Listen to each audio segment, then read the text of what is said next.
Hey guys, welcome to Hammerpaints. Haven't done a video for a while. Obviously, other than the last vid I put out was the creation of the table. But in this vid, I've had a couple of messages, just private messages, on how do I get into Flames of War? What is the what is the best way to gain entry and start playing? And my answer to that straight up is get the open firebox. Now, this is probably one of the best value boxes out there for any game of a starter set, simply because you get so much inside.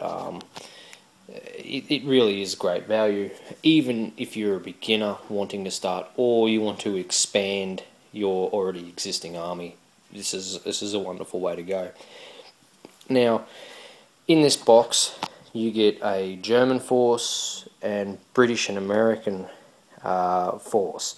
The good thing about this, if you haven't sort of decided whether you want to go Ally or Axis, it gives you that option when you buy the box. You can decide then. You don't have to decide straight away and then get halfway. I mean, there's been many times in my life for instance, Hail Caesar. I play Hail Caesar, and I got Romans. I started collecting Romans, and I'm like, oh yeah, these are great. And then I saw the Spartans later on, and I went, oh geez, I really want to collect those. So I wish I had known about the Spartans before I started collecting the Romans. And at the time, I knew there were Spartans, but they didn't capture me at that particular point. And I think it's the same with these. If you're playing Axis and Allies, I started off as a Russian army, and it was probably about 6 months in, and the Germans really caught my eye, and I started playing the Germans.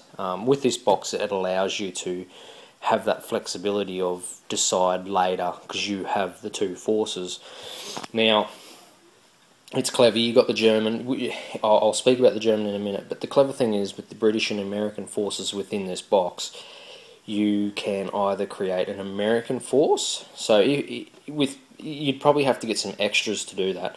You could play a British force straight out, an armoured. It's just an armoured column with para supports. But if you wanted to, you could get another blister of paras and switch that around and have American paras with either their own Sherman support, or you could go down the route track of having the support from the British, which is in the Market Garden books. And I think this is what this is really based around, is Market Garden. So when we get into the box, straight up you get these beautiful cardboard terrains. So if you're brand new, you can set out a tablecloth, throw down some cardboard terrain, and instantly with this box start having games, which is quite unique. They give you a Grenadier leaflet, which applies to all the figures within this box, and only the figures within this box. It's just basically a quick start army list to help you start playing the game. And then you've got the armoured squadron, and as I was saying, like here, you got your Shermans, and then you got your option where you can take your Firefly and stuff with the US support. But as I was saying before, you could buy another blister. I think the blisters are about, off the top of my head, they're not very expensive. I think they're about $15 or something, and you instantly can switch that around and play Americans with armoured support. So it's that simple. They give you like some burnout buildings, some tokens, and some objective markers. Then you get the open fire book. Basically, this is its own quick start style of rules laid out in a magazine. Then you got the instructions on how to put your figures together, and then you got your figures, all plastic, and mind you, some of the greatest quality miniatures I've seen in plastic of this size. I don't think it's going to focus, guys, unfortunately. Anyway, tap it like BL does. Anyway, whatever. So yeah, you've gotten 2 sprues of miniatures, plus you get yourself a V1 rocket to add as a terrain piece. So, you know, in a nutshell, if you are wanting to start this game, this is the way to go. Now, this is fantastic for if you want to go down the German line. It is absolutely fantastic to go down the German line, as you get the real meat and potatoes of any German army. It's straight up. You've got your strong core. You get your 2 platoons of Grens. You get your HQ. You get your Panzerschreck upgrade for your HQ. You get your Panzerfaust.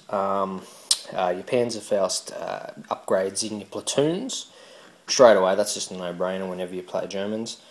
You instantly get 2 Pack 40s, which is absolutely brilliant. So you can, Pack 40s for me in late war are the sweet spot for anti-armour. I'd take a Pack 40 over a tank most times. Tanks are a lot more mobile, a little bit more armour, but with the new rules, the way that gun teams and stuff work, Pack 40s have become a very survivable and very useful unit now. So Pack 40s are very good, and you get one of the best tanks in the game, I believe, is a Stug. It's hull mounted. Very rarely I've come across situations where I've used turrets and stuff like that, and all the different rules apply to there. But you know, between hull mounted and turret mounted.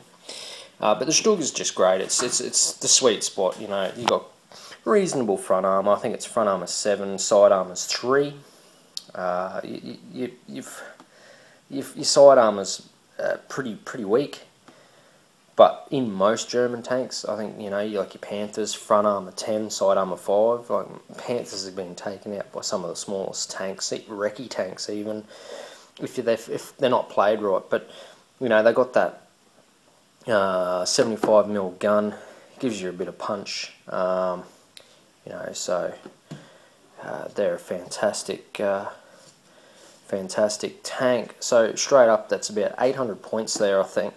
To make that into a 1,000-point army, it would be really simple. You would add some mortars, which is another meat and potato in the German force, straight away. You're getting up there in your points, and maybe you probably look at another, maybe a pioneer section, like a pioneer platoon to go with them, and instantly you'd have a really quite a competitive 1,000-point army straight out of a box. That's pretty good. You can't do that with 40k. You can't do that with Warhammer, not for that price to start with, and so little. You can do it with games like Bolt Action and stuff. I mean, there is other games out there, but just in this sort of caliber, this, you know, it's fantastic money wise. Here you just get your normal Shermans, your 75mm Shermans, and then you get your 2 Fireflies. Now these Fireflies are semi-indirect fire, which is pretty good. Within 16 inches you get to re-roll your miss. It can be really, really nasty. They're now anti-tank 15 in the Market Garden book, so most of your Tigers and stuff like that are going to end up in a little bit of trouble. So for an allied point of view, that is a very competitive little list there. You got these Fearless Vet paratroopers, which have gammon bombs, so they're always anti-tank 3 or 4, I think. Don't quote me on that, guys. But either way, if they say a Tiger assaults these guys here, they do have a chance to actually, and quite a strong chance to blow up a Tiger in assaults. So, and they're fearless, they're not running away. So that's very competitive. And when I looked at this box, the 2 forces that you get are very competitive against each other. It'll give you a feel for the best of both worlds when you play straight out of the box. So that's the route I'd go down for you who sent me messages. I'd go down the open fire, and then look at later on, once you've painted your miniatures and you've had a few games at that point level, and you want to expand, get a feel how you like. If you like a tank army or a shoot, you know, like you'd like to have a bit of armour on the table, then with the German forces you can muck around and get some blisters of different armoured divisions and stuff like that, and start, and you can still use, you end up using a lot of these as support then, so they don't go to waste, that's for sure. And same here, if you like the armoured, you can go down that track as well, get more. I think GB's got had a video up there about his armoured division, and it's quite easy to go down that route with this box. And if you want to go infantry, it's a great backbone for infantry as well, straight up. So just a couple extra blisters and you really will be starting to get into the meat and potatoes of Flames of War.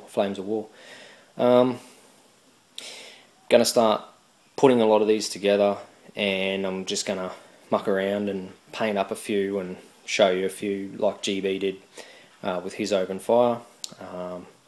When I get to it, you guys will know. So cheers on that, eh?